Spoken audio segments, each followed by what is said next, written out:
Video में आप लोगों के सम्मुख उपस्थित हुआ हूँ। तो चलिए देर न करते हुए शुरू करते हैं हम अपना उपन्यास। देवदास कुछ नहीं बोले। कमरे में जाकर बिछौने पर गर्दन झुका के विपन्न मुख बैठ गए। पास ही ज्वालामुखी भी चुपचाप बैठ गई। दासी तम्बाकू भरकर चांदी से मढ़ा हुआ नारियल लाई। देवदास ने स्पर्श भी नहीं किया। चुन्नीलाल गंभीर मुख बैठे रहे। दासी क्या करे यह निश्चय न कर सकी। अंत में चंद्रमुखी के हाथ में नारियल देकर चली गई। दो एक फूंक खींचने के समय देवदास ने उसके मुख की ओर देखा और एकाएक अत्यंत घृणा से कह उठे, कितने अभ्यस्त और श्रीहीना है। इसके पहले चंद्रमुखी को बातचीत में कोई हरा नहीं सका था। उसको अप्रतिभ करना जरा टेढ़ी खीर थी।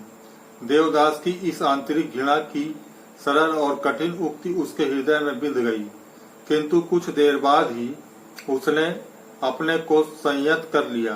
परंतु चंद्रमुखी के मुख से धुआं नहीं निकला। तब चुन्नीलाल के हाथ में हुक्का देकर उसने फिर एक बार देवदास के मुख की ओर देखा और फिर निशब्द बैठी रही। तीनों ही निर्विकार हो रहे थे। केवल बीच बीच में गड़ गड़ करके हुक्के का शब्द होता था, वह भी मानो डरते डरते। मित्र मंडली में तर्क उठने का एकाएक निरर्थक कला हो जाने से जैसे प्रत्येक अपनी मनाही मन ही मन फूले रहते और क्षुब्ध अंतःकरण से कहते कि यही तो, उसी भांति तीनों आदमी मन ही मन कह रहे थे, यही तो, यह कैसे हुआ। जो हो, तीनों में से किसी को भी आनंद नहीं मिला। चुन्नीलाल तो हुक्का रखकर नीचे उतर आए। शायद उन्हें कोई दूसरा काम नहीं मिला, इसलिए कमरे में अब केवल दो आदमी रह गए। देवदास ने मुख उठाकर पूछा, तुम अपनी दर्शनी लेती हो? चंद्रमुखी ने सहसा कोई उत्तर नहीं दिया। इसी समय उसकी उम्र 26 वर्ष की थी। इन 9-10 वर्ष के बीच में उसका कितने ही विभिन्न प्रकृति के मनुष्य के साथ घनिष्ठ परिचय हो चुका था, किंतु इस प्रकार के अद्भुत मनुष्य से एक दिन भी भेंट नहीं हुई थी। कुछ इधर उधर करके उसने कहा, आपके पांव की धूल जब पड़ी। देवदास के बात समाप्त होने दी। बीच में ही कह उठे, पांव की धूल की बात नहीं, रुपया लेती हो? उसके ना लेने से हम लोगों का काम कैसे चलेगा? बस यही सुनना चाहता हूँ। यह कहकर उसने पॉकेट से एक नोट निकाला और चंद्रमुखी के हाथ में देकर चलने की तैयारी की। एक बार देखा भी नहीं कि कितना रुपया दिया। चंद्रमुखी ने विनीत भाव से कहा, इतनी जल्दी जाएंगे? देवदास ने कुछ नहीं कहा। बरामदे में आकर चुपचाप खड़े हो गए। चंद्रमुखी की एक बार इच्छा हुई कि रुपया लौटा दे, किंतु उसकी तीव्र संकोच के कारण लौटा न सकी। संभवतः उसे कुछ भी मालूम नहीं हुआ। इसे छोड़ उसे अनेकों लांछना, भर्त्सना और अपमान सहने का अभ्यास है, इसलिए निर्वाक निशब्द चौखट के ऊपर खड़ी रही। देवदास सीढ़ी से नीचे उतर गए। सीढ़ी पर ही चुन्नीलाल से भेंट हुई। उन्होंने आश्चर्य से पूछा, कहाँ जाते हो? बासे को जाता हूँ। या क्यों? देवदास और 2-3 सीढ़ियां नीचे उतर गए। चुन्नीलाल ने कहा, मैं भी चलता हूँ। देवदास के पास आकर उनका हाथ पकड़कर कहा, चलो थोड़ा यहीं पर खड़े रहो, मैं ऊपर से होकर अभी आता हूँ। नहीं, मैं जाता हूँ, तुम फिर आना। यह कहकर देवदास चले गए। चुन्नीलाल ने ऊपर आकर देखा, चंद्रमुखी तब भी उसी भांति चौखट पर खड़ी है। उसे देखकर पूछा, वह चले गए? हाँ। चंद्रमुखी ने हाथ का नोट दिखाकर कहा, यह देखो, अच्छा होगा इसे ले जाओ, अपने मित्र को लौटा दो। चुन्नीलाल ने कहा, वे अपनी इच्छा से दे गए, फिर मैं क्यों लौटा ले जाऊं? इतनी देर बाद चंद्रमुखी थोड़ा हंसी, किंतु हंसी में आनंद का लेस नहीं था। उसने कहा, इच्छा से नहीं, मैं रुपया लेती हूँ, इसी से क्रोध करके दे गए हैं। हाँ चुन्नी बाबू, वह क्या पागल है? कुछ भी नहीं, आज कई दिन से शायद उनका मन ठीक नहीं है। क्यों नहीं मन ठीक है, कुछ जानते हो? मैं नहीं जानता, शायद मकान पर कुछ हुआ है।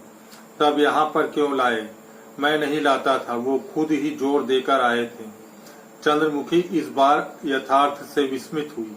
कहा, खुद जोर देकर आए सब जानकर।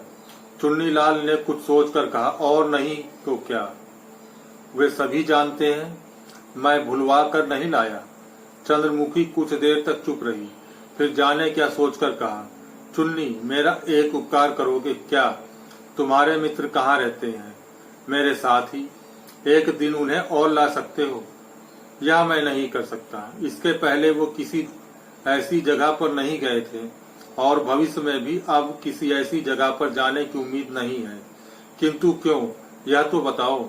चंद्रमुखी ने एक मलिन हंसी हंसकर कहा, चुन्नी, चाहे जैसे हो, एक बार उन्हें और लिवा लाओ। चुन्नी ने मुस्कुरा तथा आंखें मारकर कहा, धमकी पाने में कहीं प्रेम उत्पन्न हुआ है क्या? चंद्रमुखी भी मुस्कुराई, कहा, नहीं देखा, नोट दे गए, इतना भी नहीं समझते? चुन्नी चंद्रमुखी को कुछ पहचानते थे, फिर सिर हिलाकर कहा, नहीं नहीं, नोट वाली दूसरी होती है, तुम वैसी नहीं हो। सच बात कहो, क्या है? चंद्रमुखी ने कहा, सच बात तो यह है कि उनकी ओर कुछ मन का खिंचाव हो रहा है। चुन्नी ने विश्वास नहीं किया, हंसकर कहा, इतनी देर में? इस बार चंद्रमुखी भी हंस पड़ी, कहा, यह होने दो, चित्त स्वस्थ होने पर एक बार और लिवा लाना। फिर एक बार देख लूंगी, लिवा लाओगे ना? कह नहीं सकता, मेरे सिर की सौगंध है, अच्छा कोशिश करूंगा। पार्वती ने आकर देखा, उसके स्वामी की बहुत बड़ी हवेली है।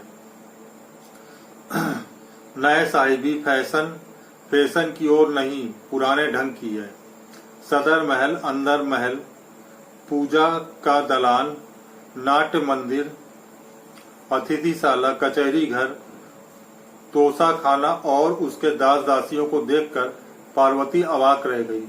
उसने सुना था कि उसके स्वामी बड़े आदमी और जमींदार हैं, किंतु इतना नहीं सोचा था अभाव केवल आदमियों का था, अर्थात आत्मी कुटुंबनिया प्रायः कोई नहीं। इतना बड़ा अंतपुर जन शून्य था। पार्वती नववधू है, किंतु एकदम गृहिणी हो बैठी। परछन करके घर में लाने के लिए केवल एक बूढ़ी फूफी थी, उन्हें छोड़ सब दास दासियों का दल था। संध्या के कुछ पहले एक सुंदर सुकांतवान 20 वर्षीय नवयुवक ने प्रणाम करके पार्वती के निकट खड़े होकर कहा, माँ, मैं बड़ा बालक हूँ। पार्वती ने घूंघट के भीतर से ही देखा, कुछ कहा नहीं। उसने फिर एक बार प्रणाम करके कहा, माँ, मैं आपका बड़ा लड़का हूँ, प्रणाम करता हूँ। पार्वती ने लंबे घूंघट को सिर पर उठा मृदु कंठ से कहा, यहाँ आओ भाई, यहाँ आओ। लड़के का नाम महेंद्र है। वह कुछ देर तक पार्वती के मुख की ओर अवाक होकर देखता रहा, फिर पास में बैठकर विनीत स्वर में कहा, आज 2 वर्ष हुए हैं, मेरी माँ का स्वर्गवास हो गया। इन 2 वर्षों का समय हम लोगों का बड़े दुख और कष्ट से बीता है। आज तुम आई हो, आशीर्वाद दो कि अब हम लोग सुख से रहें। पार्वती खुलकर सरल भाव से बातचीत करने लगी, क्योंकि एक बार की गृहिणी होने से कितनी ही बातों को जानने और कितनी ही बार लोगों से बातचीत करने की जरूरत पड़ती है। किंतु यह कहना कितने ही लोग को कुछ अस्वाभाविक जचेगा, पर जिन्होंने पार्वती के स्वभाव को अच्छी तरह से समझा है, वे देखेंगे कि अवस्था के इन अनेक परिवर्तनों ने उनकी उम्र की अपेक्षा उसे कहीं अधिक परिपक्व बना दिया। इसके अतिरिक्त निरर्थक लोक लज्जा, अकारण जड़ता, संकोच उसमें कभी नहीं था। उसने पूछा, हमारे सब लड़के कहाँ हैं?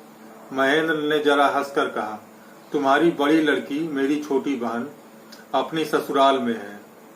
मैंने उसके पास चिट्ठी लिखी थी, पर यशोदा किसी कारणवश नहीं आ सकी। पार्वती ने दुखित होकर पूछा, आ नहीं सकी या स्वयं इच्छा से नहीं आई? महेंद्र ने लज्जित होकर कहा, ठीक नहीं जानता माँ, किंतु उसकी बात और मुख के भाव से पार्वती समझ गई कि यशोदा क्रोध के कारण नहीं आई। कहा, और हमारा छोटा लड़का? महेंद्र ने कहा, वह बहुत जल्दी आएगा, कलकत्ता में परीक्षा देकर आएगा। चौधरी महाशय स्वयं ही जमींदारी का काम देखते थे। इसे छोड़ वो नित्य